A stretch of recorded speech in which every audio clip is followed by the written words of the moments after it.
시청자 동료 여러분 반갑습니다. 먼저 어제 동대구역 광장을 가득 메워주신 우리 의원님들과 당원 동지 여러분 그리고 애국 시민 여러분께 감사하다는 말씀을 먼저 드립니다. 여러분 잘 아시다시피 지금 현재 우리의 투쟁은 단순히 우리 당을 지키기 위한 투쟁이 아닙니다. 대한민국에서 민주주의를 생존시키기 위한 생존 투쟁이다 이렇게 생각을 합니다. 조선시대에도 당파가 있었고 군사정권 시절에도 야당이 있었습니다. 하물며 21세기 대명천지에 야당을 말살하겠다고 하는 것은 자유를 없애고 대한민국에서 민주주의를 박멸하겠다는 뜻이나 마찬가지입니다. 지금 이재명 정권 100일이 지났습니다. 그동안 해놓은 일들을 한번 보십시다. 야당을 탄압하고 종교도 탄압하고 심지어는 대법원도 탄압하고 있습니다. 오늘 법사위에서는 이런 일이 있었습니다. 추미애 법사위원장이 우리 야당 의원들을 대거 퇴장 명령하는 만행이 벌어졌습니다. 정말 이해가 잘 안 갑니다. 대한민국 국회가 어쩌다가 이렇게 처참한 추락의 길을 걷게 되었는지 이해를 할 수 없습니다. 국회 안에서 의사 진행 발언이라고 하는 것은 가장 기본 중에 기본입니다. 의사를 어떻게 진행할지 어떤 안건을 논의를 할지 가장 기본인데 그것을 아예 의사 진행 발언 자체를 주지를 않고 급기야 퇴거 명령까지 퇴장 명령까지 내렸다는 것은 의회를 더 이상 운영하지 않겠다라고 하는 취지로밖에 읽히지 않습니다. 더불어민주당 반성해야 합니다. 국회 안에서부터 독재가 그냥 만연해 있는 그런 상황입니다. 여기서 우리가 물러서면 자유와 인권, 민주주의를 보장하는 우리 헌법이 무너진다는 비장한 각오로 이 싸움에 임해야 되겠다 말씀드립니다. 안보 문제에 대해서 한 말씀 드리겠습니다. 어제 이재명 대통령이 외국 군대가 없으면 자주국방이 불가능한 것처럼 생각하는 것은 굴종적 사고다 이런 발언을 했습니다. 지금 현재 미군을 비롯한 유엔군을 외국 군대라고 호칭하는 것 자체가 심각한 인식 왜곡이라고 생각을 하는데 거기에 자주국방이라고 하는 단어를 갖다 넣었습니다. 우리 스스로 우리를 지킬 수 있는 힘을 기르자라고 하는 것이 자주국방이지 거기에 주한미군과 한미동맹을 완전히 폄훼하는 그런 발언을 서슴지 않는 이재명 대통령의 인식체계도 이해하기 어렵습니다. 유엔 총회 참석을 위해서 뉴욕 출국을 하루 앞두고 대통령이 이런 발언을 내놓는 것은 한미동맹의 가치를 폄훼하면서 불필요하게 대미 도발을 하는 그런 은사입니다.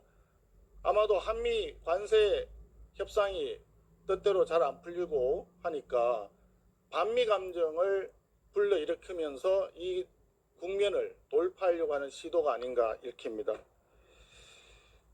오늘 이재명 대통령 이런 발언도 했네요. 북핵 동결을 수용할 수 있다는 취지의 발언을 했습니다. 결국은 뭡니까? 북한을 핵 보유국으로서의 지위를 인정해 주겠다는 뜻으로 읽혀집니다. 대한민국의 한미 군사 안보 동맹은 해체해도 된다고 생각을 하면서 북한의 핵 보유는 인정해 준다는 것, 이것은 대한민국의 안보와 직결된 매우 심각한 발언이라고 생각합니다. 핵 앞에서 재래식 무기가 우리가 전체적으로 5위라는 이야기가 있던데 그게 무슨 의미가 있겠습니까? 이런 엉터리 안보관을 가진 이재명 대통령 참 국민들이 걱정이 많습니다. 북핵을 머리에 이고 살아가야 하는 5천만 국민의 대통령으로서 45만 국군을 또 지휘해야 할 군 통수권자로서 참을 수 없을 만큼 가볍고 무책임한 안보관을 보인 것입니다. 우리가 이처럼 나라의 군사 안보 역량을 스스로 훼손하는 이재명 정권의 무책임한 국방정책에 대해서 앞으로도 철저히 감시해 나가겠다는 말씀을 드립니다.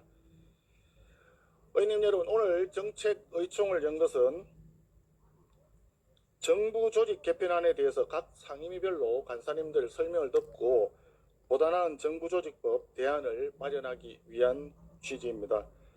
이번에 이재명 정권이 내놓은 정부 조직 개편안은 한마디로 이 행정부 조직을 대상으로 한 생체 실험으로밖에 생각할 수가 없습니다.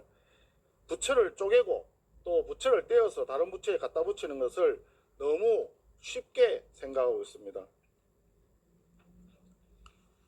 예를 들어서 원전 수출은 산업부에 그냥 두는데 원전 건설과 운영은 환경부에 보내서 기후에너지 환경부를 만든다고 합니다.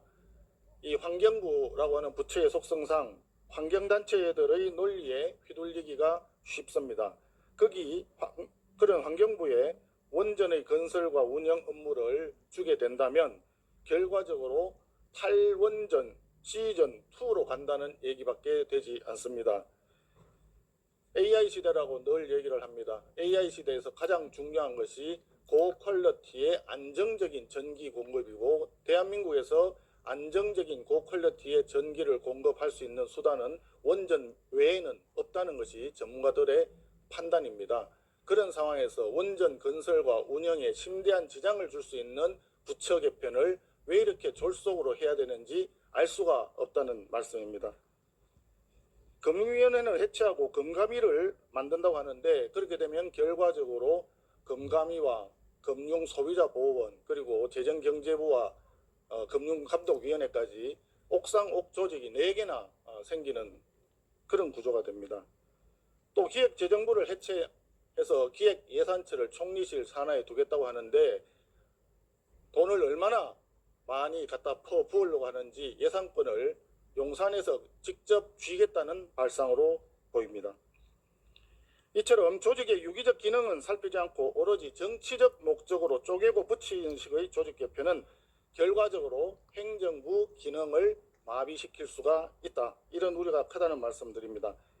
오늘 의총을 통해서 각 상임위별 정부 조직 개편안의 문제점을 면밀히 살펴보고 우리가 야당으로서 대한민국의 미래를 위해서 미래에 우리가 집권했을 때 대한민국이 더 이상 망가지지 않도록 하기 위해서 현재 상태에서 정부 조직을 어떻게 가져가는 것이 좋겠는지 그 대안을 마련하도록 하겠습니다. 다시 한번 어저께 동대구역 집회에 함께해 주신 의원님들 감사드리고 다시 한번 고맙다는 표현을 합니다. 감사합니다.